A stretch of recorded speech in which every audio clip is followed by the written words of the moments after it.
ગુજરાતના ઇતિહાસમાં સોનેરી અક્ષરોમાં યાદ રાખવામાં આવશે। ગુજરાતની સૌ બહેન દીકરી માતાઓ માટે એક સમાન નિયમ યુસીસી એ ગુજરાત વિધાનસભા ગૃહમાં મૂકવા જઈ રહ્યા છે। નિયમો સમાજ આધારિત રહ્યા, જ્ઞાતિ આધારિત રહ્યા, ધર્મ આધારિત રહ્યા। એનાથી સૌથી મોટું નુકસાન અગર કોઈને ગયું હોય તો દેશની દીકરીઓ, બહેનો અને માતાઓને ગયું છે કે યુસીસીના માધ્યમથી આવનારા દિવસોમાં બધા જ સમાજોને ઇક્વલ રાઇટ્સ, એટલે કે બધા જ સમાજની દીકરીઓને કોઈ બી પ્રકારની તરછોડાઈને એની પરિસ્થિતિ ના થાય તે માટે આ યુસીસી આજે લાવવામાં આવી રહ્યું છે। ગુજરાત વિધાનસભામાં યુસીસી બિલ લાગુ થશે। નાયબ મુખ્યમંત્રી હર્ષ સંઘવી યુસીસી બિલ રજૂ કરવાના છે।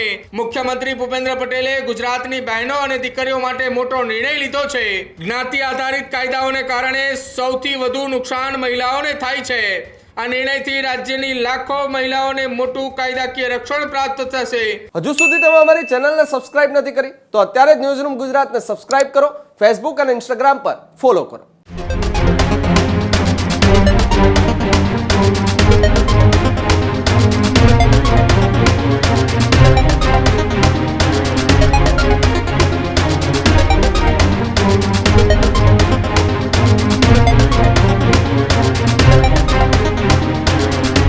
રાજ્યની અંદર યુસીસી કાયદાને લઈને રાજ્યના નાયબ મુખ્યમંત્રી હર્ષ સંઘવીનું મોટું નિવેદન સામે આવ્યું છે। ગુજરાત વિધાનસભામાં યુસીસી બિલ લાગુ થશે। નાયબ મુખ્યમંત્રી હર્ષ સંઘવી યુસીસી બિલ રજૂ કરવાના છે। આજે ગુજરાત વિધાનસભાના ઇતિહાસમાં સોનેરી અક્ષરે લખાશે। મુખ્યમંત્રી ભૂપેન્દ્ર પટેલે ગુજરાતની બહેનો અને દીકરીઓ માટે મોટો નિર્ણય લીધો છે। વર્ષ 1947માં આઝાદી મળી પણ કાયદાઓ જ્ઞાતિ અને ધર્મ આધારિત હોવાની વાત નાયબ મુખ્યમંત્રીએ કરી છે। જ્ઞાતિ આધારિત કાયદાઓને કારણે સૌથી વધુ નુકસાન મહિલાઓને થાય છે। ગુજરાતમાં તમામ જ્ઞાતિ અને ધર્મની સ્ત્રીઓ માટે એક સમાન નિયમો લાગુ થશે। આ વાત રાજ્યના નાયબ મુખ્યમંત્રી હર્ષ સંઘવીએ કરી છે।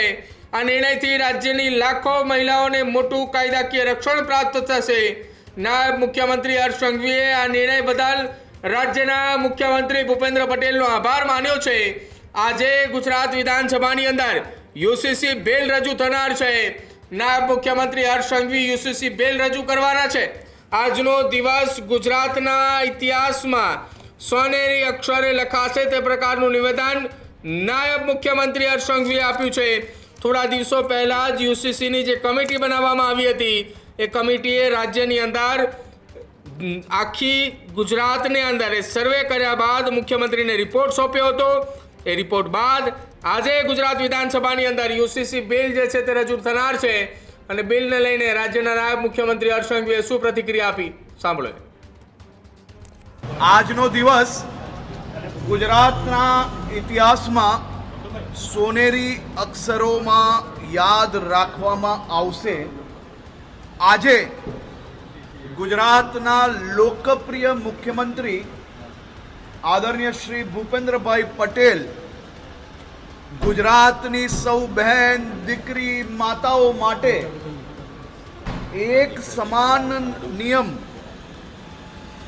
યુસીસી એ ગુજરાત વિધાનસભા ગૃહમાં મૂકવા જઈ રહ્યા છે।